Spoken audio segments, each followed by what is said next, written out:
Good evening বন্ধুরা, Rumpa's healthy food চ্যানেলে সব দিনের মতো আজও সবাইকে স্বাগত।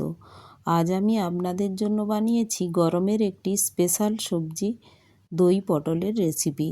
আর দইটা গরমকালে খেলে খুব উপকার, আর শরীরটাও ঠান্ডা থাকে। তো সবজির সাথেও এইভাবে খেতে পারেন। তো তার জন্য আমি কিছুটা ফ্রেশ পটল নিয়েছি, ওটা ধুয়ে ভালো করে ওর খোসাটা উঠিয়ে নিয়েছি।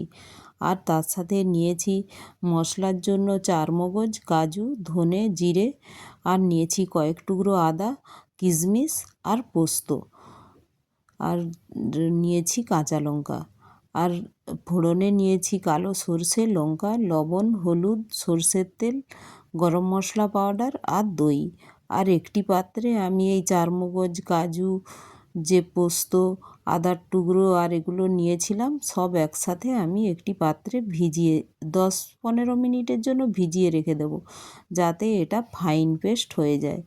তো এখন দেখুন একটি পাত্রে নিয়েছি সব মশলাগুলো, আর আমি এটা জল দিয়ে একটু ভিজিয়ে রেখে দিচ্ছি। তো এটা 10-15 মিনিট হয়ে গেলে এটা আমি গ্রাইন্ডিং জারে নিয়ে এটা একটা স্মুথ পেস্ট করে নেব। দেখুন আমি গ্রাইন্ডার জারে স্মুথ পেস্ট করে নিয়েছি। এখন একটি কড়াইয়ে সরষের তেল দিয়ে দিলাম, দিয়ে আমি পটলটা যে ছাড়িয়ে রেখেছিলাম ওই পটলটা একটু লাল লাল করে ভেজে নেব। তার জন্য কড়াইয়ের তেলের উপর দিয়ে ওর মধ্যে দিয়ে দিলাম পরিমাণ মতো লবণ আর হলুদ, দিয়ে এটা নাড়াচাড়া করে আমি ঢেকে ঢেকে ভেজে নেব। আর পটলটা ভাজলেই প্রায় কুক হয়ে যায় 80%-এর মতো, তো বেশি সময় লাগে না। পটলটা যেহেতু ভাজা হয়ে গিয়েছে, তো মশলাটা আর হতে বেশি সময় লাগে না।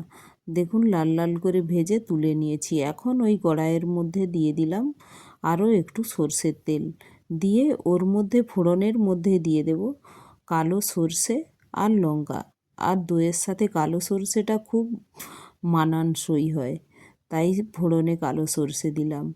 আর এখন ওর উপরে দিয়ে দিলাম যে মশলাটা একসাথে স্মুথ পেস্ট করে রেখেছিলাম, ফাইন পেস্ট করে রেখেছিলাম, ওটা দিয়ে দিলাম। ওর সাথে দিয়ে দিলাম পরিমাণ মতো হলুদ আর স্বাদ মতো লবণ। পটলে তো লবণ দেওয়াই আছে, তাই মশলার মতোই আমি লবণটা দিলাম। তো দিয়ে এটা নাড়াচাড়া করে একটু কষে ঢেকে নেব।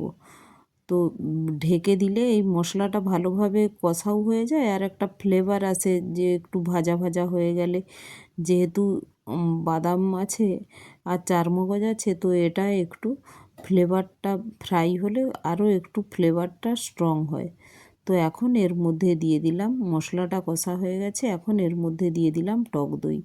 আর টক দইটা তো আগেই ফেটিয়ে রেখেছিলাম, দিয়ে নাড়াচাড়া করে আবার একটু ঢেকে কুক হতে দেব, দইটা যাতে মশলার সাথে ভালোভাবে মিশে যায়। তো দেখুন এখন ঢেকে ঢেকে মশলাটা কষে নিয়েছি। এখন এর মধ্যে দিয়ে দেব এবার ভেজে রাখা পটলগুলো। দেখুন গরম অবস্থায় তুলে এটা রেখে ঢেকে দিয়েছিলাম, তো পটল থেকে একটু জলও বেরিয়ে গিয়েছে, তো ওটা সমেতই মশলার সাথে ঢেলে দিলাম। তো মশলার সাথে ভালো করে নাড়াচাড়া করে একবার ঢেকে একটু মশলার সাথে কুক হতে দিয়েছিলাম।